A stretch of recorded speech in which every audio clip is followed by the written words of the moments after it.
The Gardener by E. F. Benson.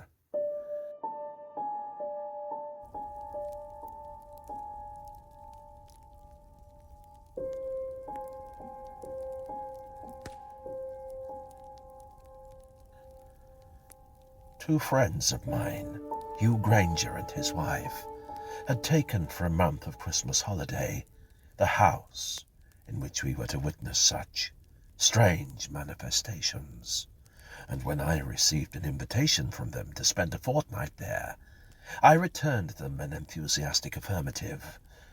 I arrived there while yet the daylight lingered, and as my hosts were out, I took a ramble round the place. The house and garden stood on a plateau facing south. Below it were a couple of acres of pasture that sloped down to a vagrant stream crossed by a footbridge, by the side of which stood a thatched cottage with a vegetable patch surrounding it. A path ran close by this across the pasture. The cottage itself was clearly on the land of the little estate, and I at once supposed it to be the gardener's house. What went against so obvious and simple a theory was that it appeared to be untenanted. No wreath of smoke, though the evening was chilly, curled from its chimneys, and, coming closer, I fancied it had that air of waiting about it, which we so often conjure into unused habitations. There it stood, with no sign of life whatever about it, though ready, as its apparently perfect state of repair seemed to warrant, for fresh tenants to put that breath of life into it again. Its little garden, too, though the palings were neat and newly painted, told the same tale. But all this was but the impression of a moment, and I did not pause as I passed it, but crossed the footbridge and went on up the heathery slope that lay beyond. My geography was not at fault, for presently I saw the clubhouse in front of me. Hugh, no doubt, would be in and just coming back from his afternoon round, so we would walk back together. On reaching the clubhouse, however, the steward told me that not 5 minutes before Mrs. Granger had called in her car for her husband, and I therefore retraced my steps by the path along which I had already come. The light of that winter evening had faded fast, and when I crossed the footbridge on my return, the dusk had gathered. To my right, just beside the path, lay the cottage, and as I turned my glance back from it to the rather narrow plank which bridged the stream, I thought I caught out of the tail of my eye some light coming from one of its windows, which thus disproved my theory that it was untenanted. But when I looked directly at it again, I saw I was mistaken. Some reflection in the glass of the red lines of sunset in the west must have deceived me, for in the inclement twilight it looked more desolate than ever. Yet I lingered by the fence gate. Some inexplicable feeling assured me, quite irrationally, that this was not so, and that there was somebody there. Certainly there was nobody visible. So clearly had my perceptions told me that the place was empty, and so firmly had some conviction assured me that it was tenanted.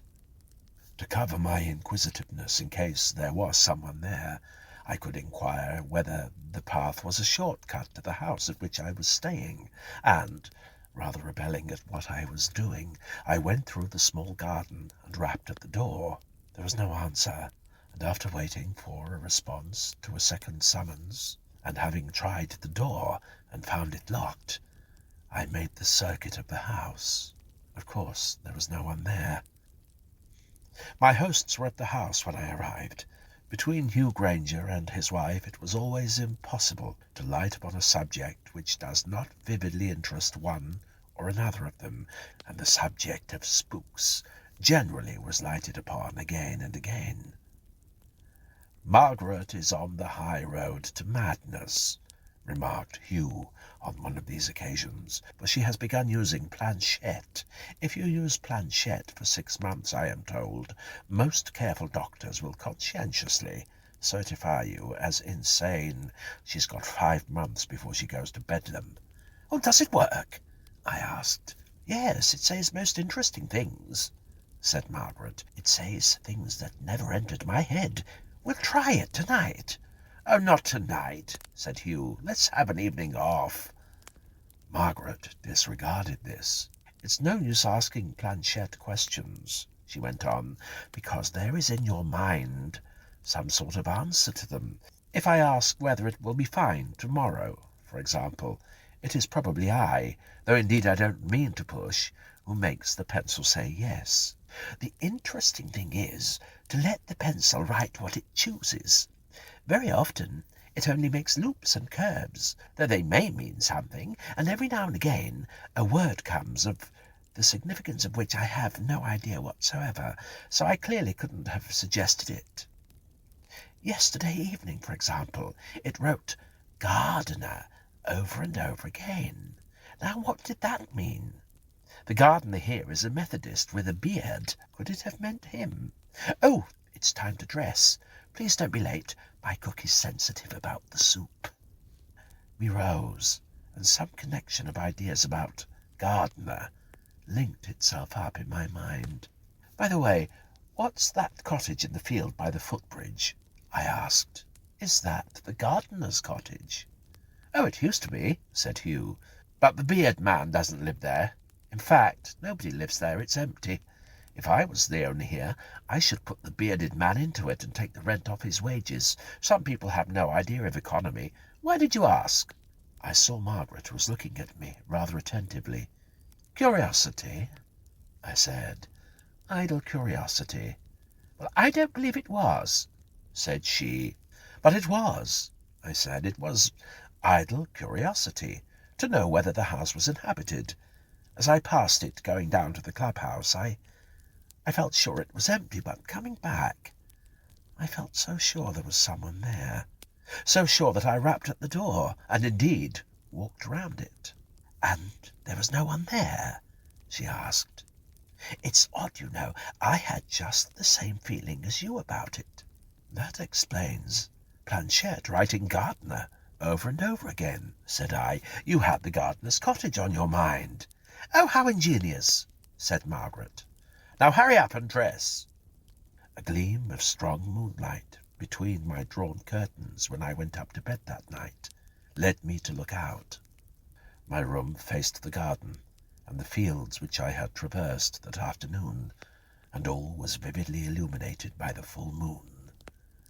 The thatched cottage with its white walls, close by the stream, was very distinct, and once more, I suppose the reflection of the light on the glass of one of its windows made it appear that the room was lit within.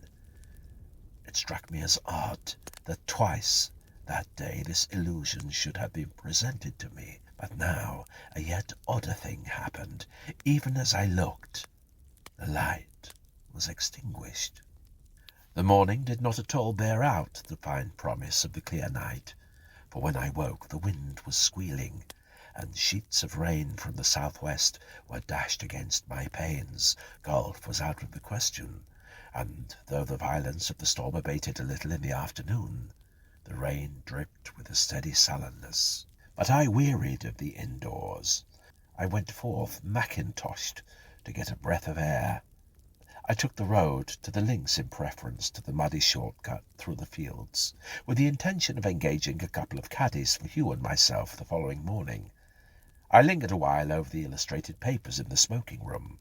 I must have read for longer than I thought, for a sudden beam of sunset light illuminated my page, and looking up, I saw that the rain had ceased, and that evening was fast coming on, so instead of taking the long detour by the road again, I set forth homeward by the path across the fields.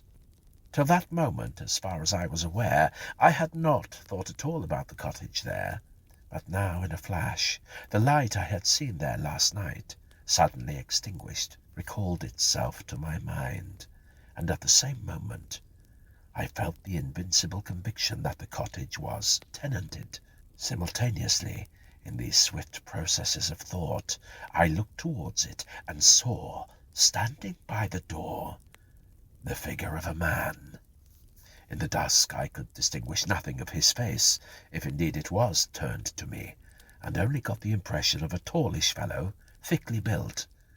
He opened the door, from which there came a light, as of a lamp, entered, and then shut it after him. So then my conviction was right. Yet I had been distinctly told that the cottage was empty. Who then was he that entered as if returning home? Once more, this time with a certain qualm of fear, I rapped on the door, intending to put some trivial question, and rapped again, this time more drastically, so there could be no question that my summons was unheard. But still I got no reply, and finally I tried the handle of the door. It was locked. Then, with difficulty, mastering an increasing terror, I made the circuit of the cottage, peering into each unshuttered window. All was dark within, though but 2 minutes ago I had seen the gleam of light escape from the opened door. Just because some chain of conjecture was beginning to form itself into my mind, I made no allusion to this odd adventure, and after dinner Margaret, amid protests from Hugh, got out the planchette, which had persisted in writing "Gardener." My surmise was, of course, utterly fantastic, but I wanted to convey no suggestion of any sort to Margaret. For a long time the pencil skated over her paper, making loops and curves, and she had begun to yawn and weary over her experiment before any coherent word emerged. And then, in the oddest way, her head nodded forward, and she seemed to have fallen asleep. Hugh looked up from his book and spoke in a whisper to me. "She fell asleep the other night over it," he said. Margaret's eyes were closed, and then her hand began to move with a curious firmness right across the big sheet of paper, and at the end her hand stopped with a jerk, and she woke. She looked at the paper. "Hello," she said. "One of you has been playing a trick on me." We assured her that this was not so, and she read what she had written.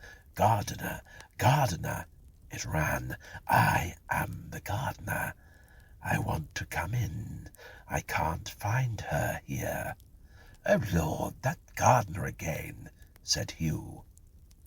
Looking up from the paper, I saw Margaret's eyes were fixed on mine, and even before she spoke I knew what her thought was. "Did you come home by the empty cottage?" she asked. "Yes. Why?" "Still empty?" she said in a low voice. Or anything else?" I did not want to tell her what I had just seen, or at any rate I thought I had seen. If there was going to be anything odd, anything worth observation, it was far better that our respective impressions should not fortify each other. I tapped again, and there was no answer. I said, "Well, presently there was a move to bed. Margaret initiated it, and after she had gone upstairs, Hugh and I went to the front door to interrogate the weather. The moon shone in a clear sky, and we strolled out along the flagged path that fronted the house. Hugh suddenly turned quickly and pointed to the angle of the house. "Who on earth is that?" he said. "Look there! He's gone round the corner." I had but the glimpse of a tallish man of heavy build. "Didn't you see him?" asked Hugh. "I'll just go round the house and find him. I don't want anyone prowling round us at night. Wait here, will you? If he comes the other way, ask him what his business is." Hugh had left me close by the front door, which was open, and there I waited until he should have made his circuit. He had hardly disappeared when I heard quite distinctly a rather quick but heavy footfall coming along the paved walk towards me from the opposite direction. But there was absolutely no one to be seen who made this sound of rapid walking. Closer and closer to me came the steps of the invisible one, and then, with a shudder of horror, I felt somebody unseen push by me as I stood on the threshold. That shudder was not merely of the spirit, for the touch of him was that of ice on my hand, and next moment I heard his steps on the parquet of the floor inside. Some door within opened and shut, and I heard no more of him. Next moment Hugh came running round the corner of the house from which the sound of the steps had approached. "But where is he?" he asked. "He was not 20 yards in front of me, a big, tall fellow." I saw nobody," I said. "I heard his step along the walk, but there was nothing to be seen. Whatever it was, it seemed to brush by me and go into the house," said I.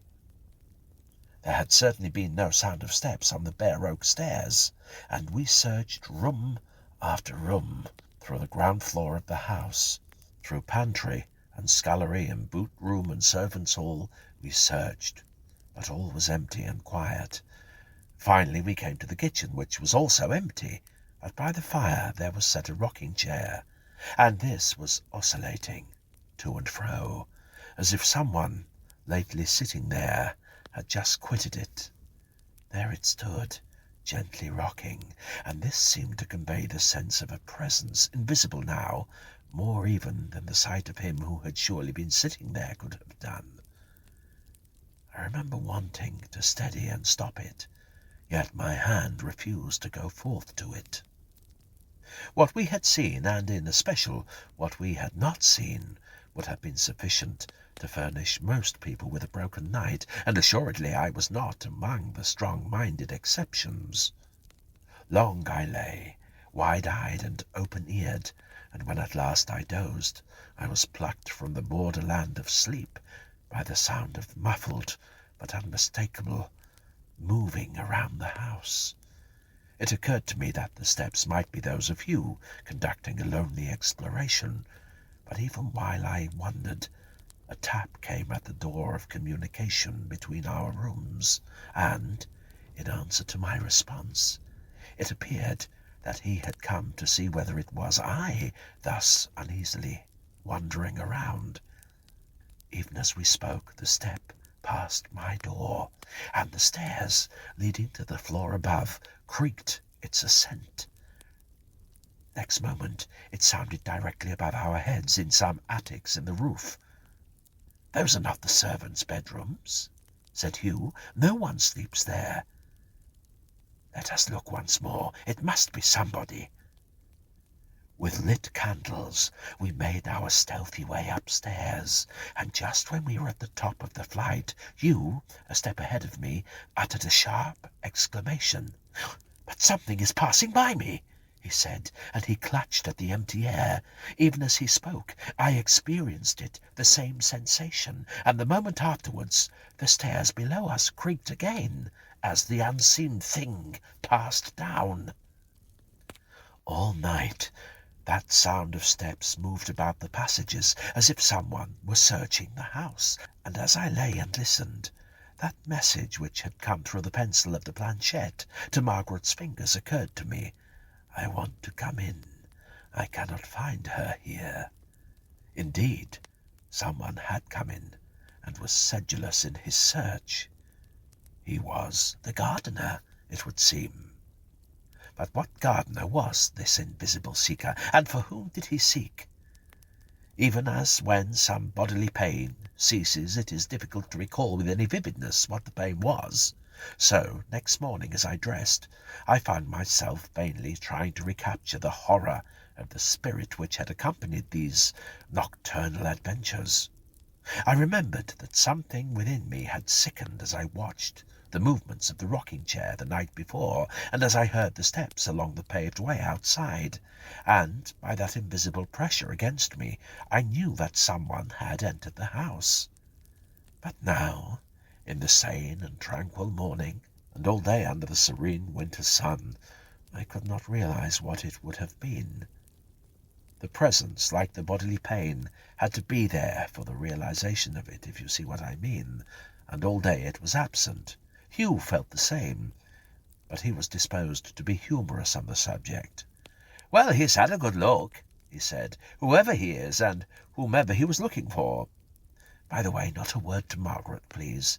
She heard nothing of these perambulations, nor of the entry of whatever it was. Who ever heard of a gardener spending his time walking about the house? If there were steps all over the potato patch, well, I might have been with you." Margaret had arranged to drive over to have tea with some friends of hers that afternoon, and in consequence Hugh and I refreshed ourselves at the clubhouse after our game, and it was already dusk when, for the third day in succession, I passed homewards by the whitewashed cottage, but tonight I had no sense of it being subtly occupied. It stood mournfully desolate, as is the way of untenanted houses, and no light nor semblance of such gleamed from its windows. Hugh, to whom I have told the odd impressions I had received there, gave them a reception as flippant as that which he had accorded to the memories of the night, and he was still being humorous about them when we came to the door of the house. "A psychic disturbance, old boy," he said, "like a cold in the head. Hello, the door's locked." He rang and rapped, and from inside came the noise of a turned key and withdrawn bolts. "What's the door locked for?" he asked the servant who opened it. The man shifted from one foot to the other. "The bell rang half an hour ago, sir," he said, "and when I came to answer it, there was a man standing outside, and, "Well?" said Hugh. "Well, I didn't like the looks of him, sir," he said, "and when I asked him his business, he didn't say anything, and then he must have gone pretty smartly away, for I never saw him go." "Where did he seem to go?" asked Hugh, glancing at me. "I can't rightly say, sir. He didn't seem to go at all. Something seemed to, brush by me." "That'll do," said Hugh, rather sharply. Margaret had not come home from her visit, but when soon after the crunch of the motor wheels was heard, Hugh reiterated his wish that nothing should be said to her about the impression which now, apparently, a third person had shared with us. She came in with a flash of excitement on her face. "Never laugh at my planchette again," she said. "I've heard the most extraordinary story from Maud Ashfield. Horrible, but so frightfully interesting." "Out with it, then," said Hugh.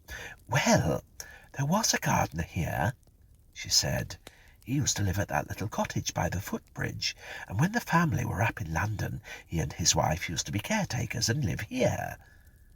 Hugh's glance met mine, and he turned away. I knew, as certainly as if I was in his mind, that his thoughts were identical with my own. "He married a wife much younger than himself," continued Margaret, "and he gradually became frightfully jealous of her, and one day, in a fit of passion, he strangled her with his own hands. A little while later, someone came to the cottage and found him sobbing over her, trying to restore her. Well, they went for the police, but before they came, he had cut his own throat. Isn't it all horrible? But surely it's rather curious that the planchette said gardener. I am the gardener. I want to come in. I can't find her here. You see, I knew nothing about it. I shall do planchette again tonight. Oh, dear me, the post goes in half an hour, and I have a whole budget to send. But respect my planchette for the future, please, Hughie." We talked the situation out when she had gone, but Hugh still insisted that Margaret should be told nothing of what we had heard and seen the previous night, and of the strange visitor who again this evening, so we must conclude, had made his entry. "She'll be frightened," he said, "and she'll begin imagining things. As for the planchette, as likely as not it will do nothing but scribble and make loops." "What's that? Yes, come in." There had come from somewhere in the room one sharp, peremptory rap. I did not think it came from the door, but Hugh, when no response replied to his words of admittance, jumped up and opened it. He took a few steps into the hall outside, then returned. "Didn't you hear that?" he asked. "Well, certainly, but no one there?" "No, not a soul."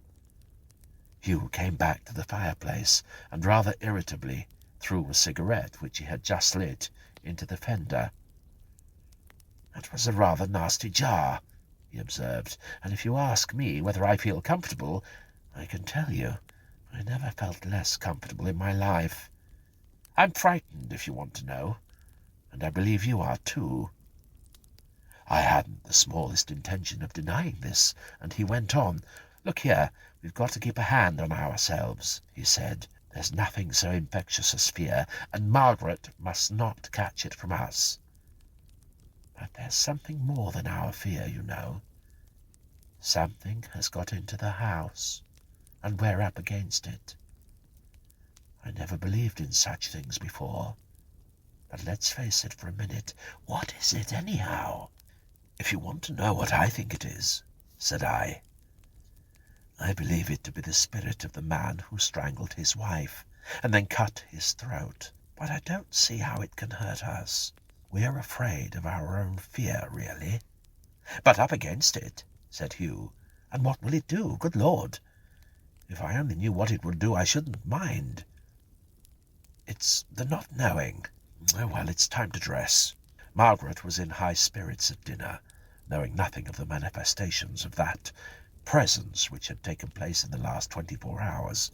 She thought it absorbingly interesting that her planchette should have guessed about the gardener, and from that topic she said, "Now, just half an hour of planchette. We shall see if the gardener will only communicate again." Margaret had already got out her machine and a sheet of paper when Hugh rose. "Please don't do it tonight, Margaret," he said. "But why? You needn't attend, you know." "Well, I ask you not to anyway," said he. Margaret looked at him closely. "Hughie, you've got something on your mind," she said. "Out with it. I believe you're nervous. You think there is something queer about it. What is it?" I could see Hugh hesitating as to whether to tell her or not, and I gathered that he chose the chance of her planchette inanely scribbling. "Oh, go on then," he said. Margaret hesitated. She clearly did not want to vex Hugh. "Well, just 10 minutes then," she said, "and I promise I will not think of gardeners." She had hardly laid her hand on the board when her head fell forward and the machine began moving.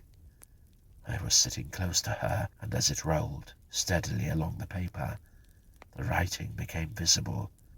"I have come in," it ran, "but still I can't find her. Are you hiding her? I will search the room where you are."